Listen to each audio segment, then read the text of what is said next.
Good morning विद्यार्थी मित्रों। आज આપણે વાત કરીશું રાસાયણિક સમીકરણ માટેની કેટલીક સામાન્ય માહિતી। તો હવે પછીનો જે આપણો ટોપિક છે કે ભાઈ જે રાસાયણિક સમીકરણ કેવી રીતના બનાવવામાં આવે છે અને એને સંતુલિત કઈ રીતના કરવામાં આવે છે તો એના વિશે અત્યારે થોડીક સામાન્ય માહિતી આ શીખવી જરૂરી છે। ઓકે, જેમ કે આપણે અગાઉના ટોપિકમાં જોઈને આવ્યા હતા કે ભાઈ રાસાયણિક સમીકરણ હોય बराबर, जे रासायनिक प्रक्रिया जे ते रासायनिक प्रक्रिया थती होय तो एने सरल रीते दर्शाववा माटे शुं करवामां आवे छे, रासायनिक समीकरणमां बताववामां आवतुं होय छे। ओके, तो हवे रासायनिक समीकरणना भागो कया हता अथवा तो कया कया पदों आपणे जोया हता। तो मान लो कि कोई एक रासायनिक प्रक्रिया थई रही छे जेनुं कोईक रासायनिक समीकरण कंईक आ प्रकारे बनी रह्युं छे। एक उदाहरण द्वारा तमने समजावी रह्यो छुं।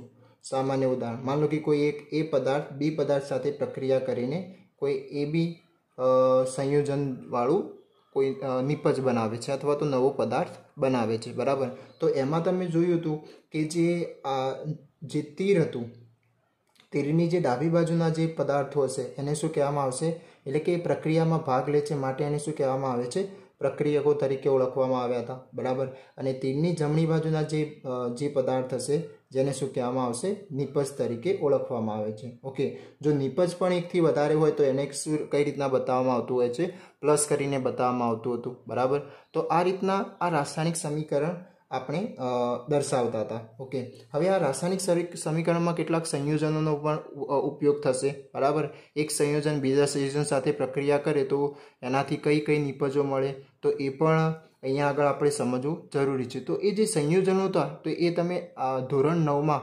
રાસાયણિક સૂત્રો બનાવવાની સમજમાં સમજીને આવ્યા છો। તો ફરીથી એકવાર એ ટોપિકને થોડું ડિસ્કસ કરી લઈએ આપણે કે જે રાસાયણિક સૂત્રો હતા, જેમ કે કેટલાક આપણે અહીંયા રાસાયણિક સૂત્રો બનાવવાનો પ્રયત્ન કરીશું। એક ઉદાહરણ તરીકે હાઇડ્રોજન ક્લોરાઇડ। હવે હાઇડ્રોજન ક્લોરાઇડ તો ત્યાં આગળ તમે એક કોઠો પણ જોયો હતો કે ભાઈ જે ધન આયન હતા, કેટલાક ઋણ આયનના જે સંજ્ઞા અને એમના આયન કયા પ્રકારના હતા। બરાબર, પછી બહુપરમાણુય આયન વાળો પણ એક કોઠો જોઈને આવ્યા હતા। ઓકે, તો એની મદદથી આપણે શું કર્યું હતું, રાસાયણિક સૂત્રો બનાવવાની સમજ મેળવી હતી। ઓકે, તો જે હાઇડ્રોજન ક્લોરાઇડ, તો હાઇડ્રોજનની જે એની સંયોજકતા વાળો જે સંજ્ઞા છે એ કેટલી છે તો H+। બરાબર, અને ક્લોરાઇડ એ એની સંયોજકતા વાળું સંજ્ઞા કઈ છે Cl-। ઓકે, હવે જ્યારે આ બંનેનું હાઇડ્રોજન ક્લોરાઇડનું જ્યારે સૂત્ર બનાવવામાં આવે છે ત્યારે શું થશે કે આ બંનેની જે સંયોજકતા છે એ શું થઈ જાય છે, ક્રોસ થઈ જાય છે। એને શું કરવામાં આવે છે, ક્રોસ કરવામાં આવે। ઓકે, અને એ ક્રોસ કરીને સંજ્ઞા ક્યાં આગળ રાખવામાં આવતી હોય છે, એના નીચે। પરંતુ અહીંયા આગળ શું થશે કે બંનેની જે સંયોજકતા છે આ શું છે, એમની સંયોજકતા। બરાબર, તો આ જે સંયોજકતા છે એ અહીંયા બંને સમાન હોવાના કારણે ત્યાં નીચે કોઈ પણ પ્રકારની સંખ્યા લખવામાં આવશે નહીં। કેમ, અહીંયા એક છે અને બંને કેવા છે, સમાન છે, માટે જે સંજ્ઞા સ્વરૂપે અહીંયા જે સંયોજકતા લખવામાં આવતી હતી એ લખાશે નહીં। તો હાઇડ્રોજન ક્લોરાઇડનું શું બની જશે, HCl। ચલો એક બીજું ઉદાહરણ લઈ લઈએ, જેમ કે મેગ્નેશિયમ ક્લોરાઇડ। ચલો મેગ્નેશિયમ ક્લોરાઇડ। બરાબર, હવે આ જે મેગ્નેશિયમ ક્લોરાઇડ છે તો મેગ્નેશિયમની સંયોજકતા વાળું સંજ્ઞા શું થઈ જશે, Mg2+। બરાબર, અને ક્લોરાઇડની સંજ્ઞા થશે Cl-। બરાબર, હવે આમને ક્રોસ કરતા એમની સંયોજકતા શું કરવામાં આવશે, અદલા બદલી કરવામાં આવશે। ઓકે, તો અદલા બદલી કરતા હવે આ જે 2 છે કોને લાગશે, Cl ને, 1 છે કોને લાગશે, મેગ્નેશિયમ। ઓકે, તો શું બની જશે સૂત્ર, MgCl2, જેને શું કહેવામાં આવશે, મેગ્નેશિયમ ક્લોરાઇડ। ઓકે, ચલો એક બીજું સૂત્ર જોઈ લઈએ, જેમ કે એમોનિયમ સલ્ફેટ। એમોનિયમ સલ્ફેટ, હવે જુઓ આ બધા જેમ કે મેગ્નેશિયમની કઈ સંજ્ઞા વાળું સંયોજકતા વાળું સંજ્ઞા થશે તો Mg2+। તો આના માટેનો એક કોઠો તમે ધોરણ 9માં જોઈને આવ્યા છો। જો ના જોયો તો ફરીથી એકવાર આપણે જોઈ લઈએ। કંઈક આ પ્રકારે એનો કોઠો હતો। ઓકે, જે તમે આપણે ધોરણ 9માં પણ ડિસ્કસ કરી ચૂક્યા હતા। જેમ કે મેં અત્યારે વાત કરી હાઇડ્રોજન ક્લોરાઇડ, તો એમાં હાઇડ્રોજન તો એની H+ સંજ્ઞાવાળી આવશે, અને ક્લોરાઇડ ક્યાં આગળ જોવા મળે છે આપણને, હા ત્યાં આગળ જ ક્લોરાઇડ, તો Cl-। તો આ બંનેના કારણે શું બની ગયું, HCl, જેને શું કહેવામાં આવશે, હાઇડ્રોજન ક્લોરાઇડ। એ જ રીતના મેગ્નેશિયમ ક્લોરાઇડની આપણે અત્યારે વાત કરી તો મેગ્નેશિયમ માટેની સંજ્ઞા શું થશે સંયોજકતાવાળી તો Mg2+। હવે આ બધા જ જે છે એ કેવાય ધન આયન છે બરાબર, અને આ જે બધા છે જેમ કે હા Cl-, H-, Br- આ બધા કેવા છે ઋણ આયન છે। ઓકે, એ જ રીતના અહીંયા આગળ જે બહુપરમાણુય આયન બતાવે, બહુપરમાણુય આયન એટલે કે અહીંયા આગળ એકથી વધારે પરમાણુ સંયોજાઈને શું કરે છે આયન બનાવે છે। જેમ કે એમોનિયમ, તો એમોનિયમમાં નાઇટ્રોજન પણ છે પરમાણુ અને હાઇડ્રોજનનો પરમાણુ છે બરાબર, એ બંનેની સંયોજાઈને એના ઉપર શું આવે છે સંયોજકતા પ્રાપ્ત થાય છે, માટે આવા આયનને શું કહેવામાં આવશે બહુપરમાણુય આયન। તો કેટલાક બહુપરમાણુય આયનના પણ અહીંયા ઉદાહરણ આપ્યા છે। તો આ તમારે ફરીથી કોઠો લખી લેવો, નોટ કરી દેવો બરાબર, જેના કારણે તમને સૂત્રો બનાવવામાં મદદરૂપ થશે। ઓકે, તો અત્યારે આપણે વાત હતી કે ભાઈ એમોનિયમ સલ્ફેટ, શાની વાત હતી એમોનિયમ સલ્ફેટ। તો એમોનિયમ માટે કયું સૂત્ર છે તો NH4 પ્લસ બરાબર, અને સલ્ફેટ, સલ્ફેટ માટેનું થશે SO4 2 SO4 2 હવે પછીનું સ્ટેપ શું આવશે તો એના માટે આપણે શું કરતા હતા એમની સંયોજકતા ક્રોસ કરવામાં આવતી હતી, એટલે આની શું થઈ જશે બે સંયોજકતા એમોનિયમ જોડે જતી રહેશે અને આની +1 વાળી સંયોજકતા સલ્ફેટ જોડે આવશે। ઓકે, જેના કારણે હવે જે સૂત્ર બનશે શું બનશે NH4। હવે આ જે સંયોજકતા છે એ ડાયરેક્ટ અહીંયા 2 કરીને લખાય નહીં, કેમ કારણ કે આ બહુપરમાણુય આયન છે, માટે એને કાઉન્સ કરીને એની સંયોજકતા ક્રોસ કરીને જે આવે છે એ લખવી પડશે। તો શું થઈ જશે NH4 twice SO4, ઠીક છે। તો આ શું બની ગયું એમોનિયમ સલ્ફેટનું સૂત્ર। ઓકે, હવે એ જ રીતના કેલ્શિયમ ઓક્સાઇડ, કેલ્શિયમ ઓક્સાઇડ, તો જે કેલ્શિયમ ઓક્સાઇડ છે તો કેલ્શિયમ માટેની સંયોજકતાવાળી સંજ્ઞા શું થઈ જશે તો Ca2+ અને ઓક્સાઇડની સંયોજકતા O2-। ઓકે, તો બંનેની શું છે સંયોજકતા ક્રોસ કરીશું તો સમાન જ આવશે બરાબર। તો જ્યારે પણ આ રીતની સમાન સંયોજકતા હોય તો પછી એને આ રીતના આમ તો ખરેખર કઈ રીતના દર્શાવ, ખરેખર આપણે જે અત્યારે જે મેથડ કરી તો એ પ્રમાણે કંઈક આવું સૂત્ર બને, પરંતુ અહીંયા સમાન મૂલ્ય હોવાના કારણે શું લખાશે આને CaO, જેને શું વંચાશે કેલ્શિયમ ઓક્સાઇડ બરાબર। અને એની સાથે સાથે તમે એ પણ ત્યાં આગળ રૂલ્સ જોયા હતા કે સૌપ્રથમ જે લખવામાં આવતું હોય એ કયા ધાતુ તત્વ હોય છે બરાબર, અને પાછળ જે બીજો જે તત્વ લખવામાં આવતું હોય કયું હોય છે અધાતુ તત્વ, જેમ કે આ મેગ્નેશિયમ છે, કેલ્શિયમ છે। ઓકે, પછી હા તો આ બધા શું થઈ જશે ધાતુ, પછી આ ક્લોરીન ને ઓક્સિજન ને બધા શું થઈ જશે અધાતુ। હવે આ જે છે એ શું થઈ ગયા બહુપરમાણુય આયન થઈ ગયા। ઓકે, તો આવા કેટલાક રૂલ્સ રેગ્યુલેશન તમે ધોરણ 9માં શીખીને આવ્યા છો। ઓકે, હવે જુઓ આ જે મેં તમને શીખ્યું કે ભાઈ રાસાયણિક સૂત્રો બનાવવા કયા સ્ટેપ લેવા જોઈએ। ઓકે, હવે આનો જ ઉપયોગ કરીને તમને અત્યારે જ એક આપણે ઉદાહરણ જોઈ લઈએ કે સ્વાધ્યાયનું, કે જેમ કે તમને આપ્યું છે બેરિયમ ક્લોરાઇડ, કંઈક આ પ્રકારે સ્વાધ્યાયમાં પ્રશ્ન છે કે ભાઈ બેરિયમ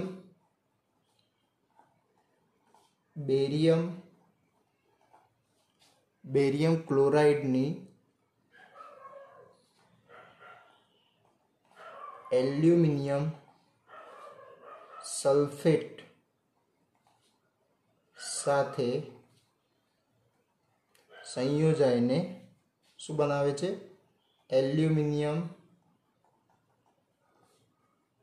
ક્લોરાઇડ અને બેરિયમ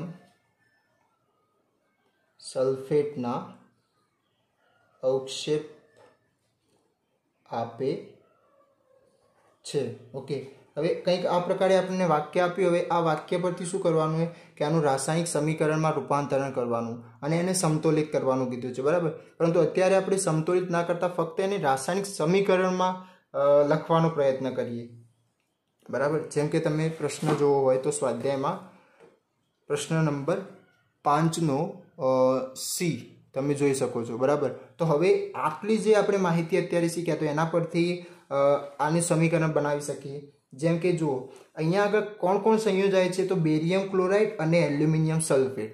કોણ સંયોજાય છે? બેરિયમ ક્લોરાઇડ અને એલ્યુમિનિયમ સલ્ફેટ. એટલે કે આ શું થઈ ગયા? આપણા માટે પ્રક્રિયક થઈ ગયા. એટલે કે વાક્યમાં આ શું થઈ ગયા? પ્રક્રિયક. અને એમનાથી કઈ નિપજ બને છે? એલ્યુમિનિયમ ક્લોરાઇડ અને બેરિયમ સલ્ફેટ. હવે એના માટે તમારે એના સૂત્રો લખતા આવડવા જોઈએ, બરાબર. બેરિયમ ક્લોરાઇડ છે તો બેરિયમ માટે શું થઈ જશે? એનું Ba2+ અને ક્લોરાઇડનું શું થઈ જશે? Cl-.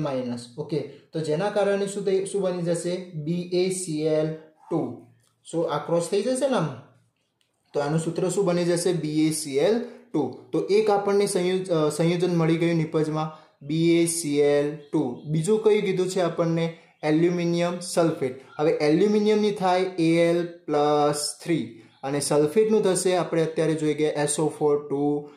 હવે આ બંનેને ક્રોસ કરીએ તો શું બની જશે? Al2SO4 thrice. શું બની જશે?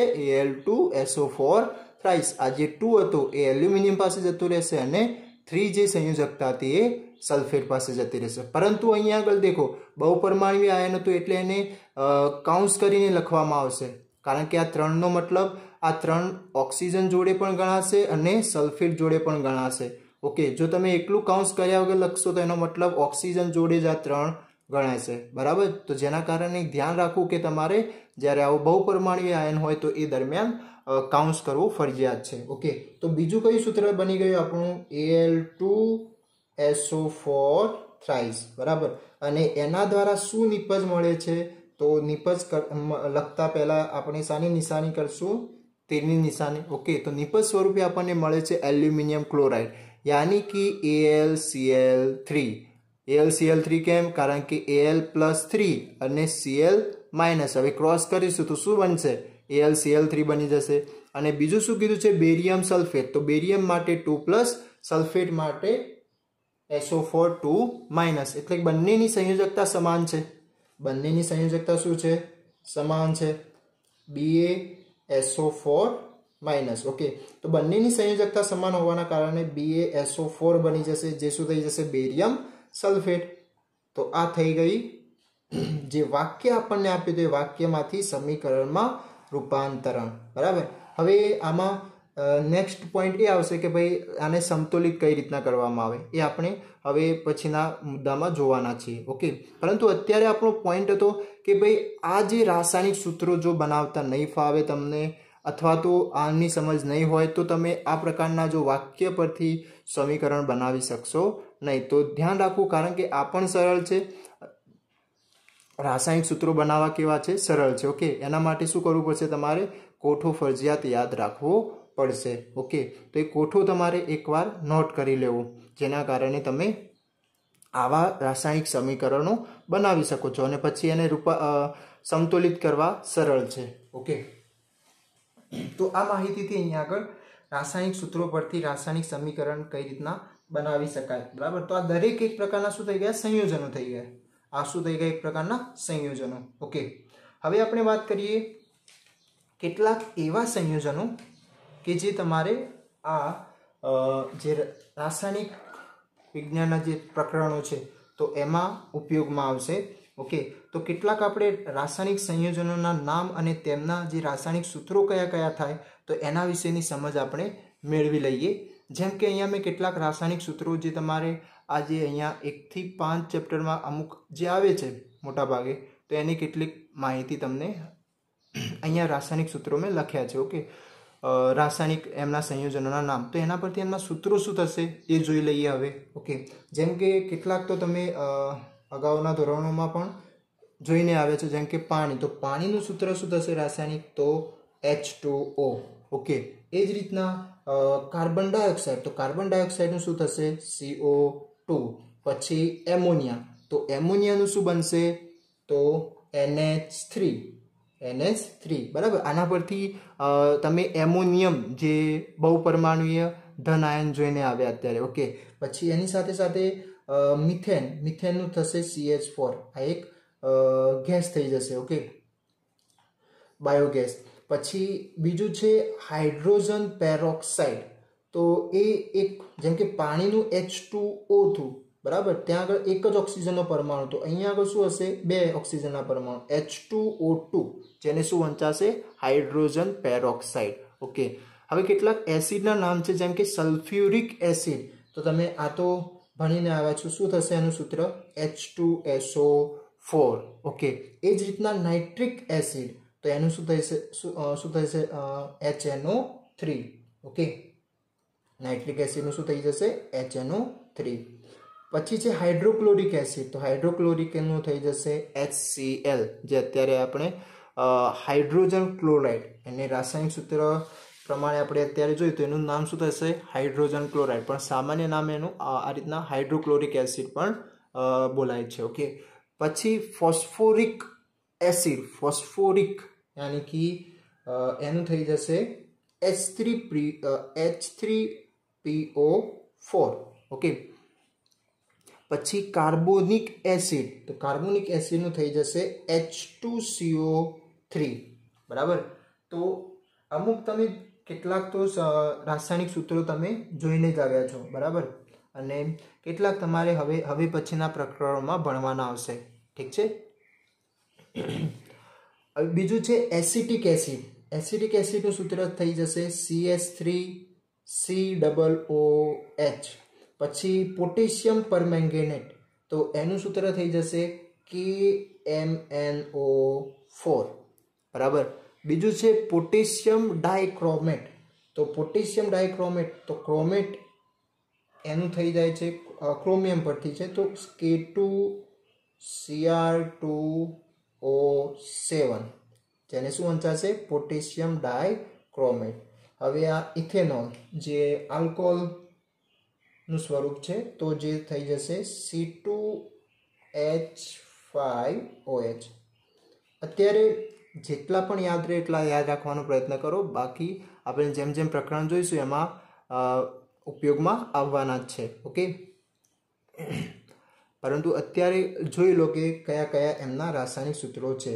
ઓકે, આની સાથે સાથે આને બીજા સ્વરૂપમાં લખવું હોય તો આ પ્રમાણે પણ CH3CH2OH આ રીતના પણ ક્યાંક જોવા મળી શકે। Okay, carbon disulphide, carbon disulphide યાની CH2, જેમ કે કાર્બન ડાયોક્સાઇડ, તો અહીંયા સલ્ફાઇડ, તો શું થઈ જશે? CS2। હવે આ જે ચોક છે, માર્બલ છે, તો એમનું પણ રાસાયણિક સૂત્ર શું થશે? તો કેલ્શિયમ કાર્બોનેટ। હા, કેલ્શિયમ કાર્બોનેટ કીધું હોત તો તમે રાસાયણિક સૂત્ર જે આપણે બનાવીએ છીએ તો એ પ્રમાણે બનાવી શકત, બરાબર, પરંતુ અહીંયા સામાન્ય નામ કેલ્શિયમ કાર્બોનેટને ચોક, માર્બલ, તો એમાં પણ કેલ્શિયમ કાર્બોનેટ આવેલું હોય છે। ઓકે, પછી બ્લીચિંગ પાવડર, કપડાં જે બ્લીચ કરવાનો પાવડર આવે, બરાબર, તો બ્લીચિંગ પાવડર જેનું સૂત્ર થશે, જે તમે બીજા પ્રકરણમાં જોવાના છો, ક્ષાર, એસિડ, બેઝ અને ક્ષારમાં, જેનું થઈ જશે Ca, કેલ્શિયમ ઓક્સીક્લોરાઇડ, યાની કે CaOCl2, જેને શું વંચાશે? કેલ્શિયમ ઓક્સીક્લોરાઇડ, જેને સામાન્ય નામ બ્લીચિંગ પાવડર। હવે એ જ રીતના કોસ્ટિક સોડા, કોસ્ટિક સોડા તમે શાયદ જો નામ સાંભળ્યું હોય, એ એક પ્રકારનો બેઝ થઈ જશે, જેને શું કહેવામાં આવે છે? Sodium hydroxide. બરાબર, આમ સોડિયમ હાઇડ્રોક્સાઇડ કીધું તો તમે લખી શકત, પરંતુ એને બીજા કયા નામે ઓળખાય છે? કોસ્ટિક સોડા પણ યાદ રાખવું। ઓકે, NaOH, જેને શું કહેવાય છે? Sodium hydroxide. ઓકે, હવે ત્યારબાદ છે બેકિંગ સોડા, યાની કે જે ખાવાના જ સોડા આવે, બરાબર, જે ખાવાની ચીજોમાં આપણે નાખતા હોઈએ છીએ, તો બેકિંગ સોડાનું સૂત્ર થઈ જશે NaHCO3, સોડિયમ હાઇડ્રોજન કાર્બોનેટ, યાની કે આ પણ Na+ અને HCO3- જે હાઇડ્રોજન કાર્બોનેટ। ઓકે, આ બંને ક્રોસ કરતા શું બની જશે? Sodium hydrogen carbonate. હવે વોશિંગ સોડા, જે ધોવાના સોડા આવે, એનું સૂત્ર શું બને? તો સોડિયમ કાર્બોનેટ અને × 10H2O। આ એક સ્ફટિક જળ ક્ષાર છે। ઓકે, જેના કારણે એના અંદર પાણીના અણુ રહેલા હોય છે, જે કેટલા છે? 10 પાણીના અણુ, બરાબર। તો વોશિંગ સોડાનું સૂત્ર શું થઈ જશે? Na2CO3 × 10H2O, જે આપણે બીજા પ્રકરણમાં આ બધા જોવાના જ છીએ. Sodium hydroxide, baking soda, washing soda, bleaching powder. Okay, પછી પ્લાસ્ટર ઓફ પેરિસ યાની કે પીઓપી. કોઈને ક્રેક થઈ ગઈ હોય બરાબર, તો પીઓપી લગાવવામાં આવતું હોય છે બરાબર. હાડકા જ્યારે ક્રેક થયા હોય તો પછી એને એક સરખા કરીને પછી એના ઉપર જે લગાવવામાં આવતું હોય છે પ્લાસ્ટર જેવું બરાબર, તો એ શું હોય છે? આ plaster of Paris, POP. Okay, તો એનું સૂત્ર શું થશે પીઓપીનું? તો કેલ્શિયમ સલ્ફેટ, અને એ પણ એક ક્રિસ્ટલ સ્ફટિક જળ છે, તો એમાં પણ એક અડધો પાણીનો અણુ રહેલો હોય છે, જેને કહેવામાં આવે છે કેલ્શિયમ સલ્ફેટ હેમીહાઇડ્રેટ. અને શું વંચાશે? Calcium sulphate hemihydrate. No doubt આપણે જોઈશું એને. ચૂનાનો પથ્થર યાની લાઇમસ્ટોન, જે અત્યારે આપણે જોઈ ગયા હતા. હા, માર્બલ. તો એ પ્રમાણે આનું પણ શું થઈ જશે? CaCO3. Okay, calcium carbonate. કળી ચૂનો એટલે કે કેલ્શિયમ ઓક્સાઇડ, જેને ક્વિકલાઇમ તરીકે પણ ઓળખી શકાય છે. એ જ રીતના ફોડેલો ચૂનો યાની કે જે કેલ્શિયમ ઓક્સાઇડની પાણી સાથેની પ્રક્રિયાથી આની જ્યારે પાણીમાં આપણે નાખીએ તો એના કારણે શું બનશે? ફોડેલો ચૂનો, જેના કારણે એમાંથી ગરમી પણ ઉત્પન્ન થતી હોય છે, જે જોઈશું આપણે સમીકરણ. જેનું સૂત્ર શું થઈ જશે ફોડેલા ચૂનાનું? કેલ્શિયમ હાઇડ્રોક્સાઇડ યાની કે CaOH ટ્વાઇસ થઈ જશે. ઓકે, તો જેટલા પણ અત્યારે યાદ રહે એટલા યાદ રાખવાનો પ્રયત્ન કરવાનો છે. ઓકે, પછી બીજું કોસ્ટિક પોટાશ. જેમ કે અત્યારે આપણે કોસ્ટિક સોડા જોઈએ, એ રીતના કોસ્ટિક પોટાશ, તો KOH, જેને શું વંચાશે? પોટેશિયમ હાઇડ્રોક્સાઇડ પણ આપણે કહી શકીએ છીએ. આ એક પ્રકારના શું થઈ ગયા? બેઝ થઈ ગયા. સોડિયમ હાઇડ્રોક્સાઇડ, પછી આ પોટેશિયમ હાઇડ્રોક્સાઇડ. ઓકે, એ શું થઈ ગયા? બેઝ થઈ ગયા, જેનું નામ કોસ્ટિક પોટાશ તરીકે પણ ઓળખી શકાય છે. પછી જે સામાન્ય ક્ષાર, જે આપણે મીઠું વાપરીએ છીએ, તો એનું શું થઈ જશે? Sodium chloride, NaCl. ઓઝોનનું શું થઈ જશે? O3 બરાબર. અને જીપ્સમ. હવે આ જીપ્સમમાંથી પ્લાસ્ટર ઓફ પેરિસ બનતું હોય છે, એની બનાવટ આવશે બીજા પ્રકરણમાં, જે જોઈશું આપણે. પરંતુ એનું જીપ્સમનું સૂત્ર શું થાય તો એ જોઈ લઈએ. કેલ્શિયમ સલ્ફેટ ઇન્ટુ 2H2O બરાબર. તો આ થઈ જશે એનું જીપ્સમનું સૂત્ર. ઓકે, તો આ કેટલાક સામાન્ય સૂત્રો હતા જે તમારે યાદ રાખવા અને લખી દેવા. જેટલા પણ યાદ રહે એટલા અત્યારે યાદ રાખવાનો પ્રયત્ન કરવાનો, કારણ કે આ જે છે કેટલાક સમીકરણ બનાવવા માટે પણ ઉપયોગમાં આવી શકે છે. તો બેટર છે કે તમે યાદ કરી લો. ઓકે, એવું હોય તો તમે જ્યાં આગળ સ્ટડી કરતા હોય ત્યાં આગળ એક પ્રકારનું આ રીતનું કાગળ બનાવીને તમે ચિપકાઈને લગાવી શકો છો. ઓકે, તો આ જે સૂત્રો છે, રાસાયણિક સૂત્રો, એ યાદ રાખવા, અને જે રાસાયણિક સૂત્રોની બનાવટ કઈ રીતના કરવામાં આવે છે બરાબર, એની સમજ આપણે મેળવી ચૂક્યા છીએ. ઠીક છે, જે આપણને સમીકરણ બનાવવામાં મદદરૂપ થશે. ઓકે, મોટાભાગે જે સમીકરણ બનાવવામાં જે તકલીફ પડતી હોય છે એ આના કારણે પડતી હતી. ઓકે, જે તમારે આ રાસાયણિક સૂત્રો જો ફાવતા હશે તો કોઈ પ્રોબ્લેમ રહેશે નહીં. Okay, thank you.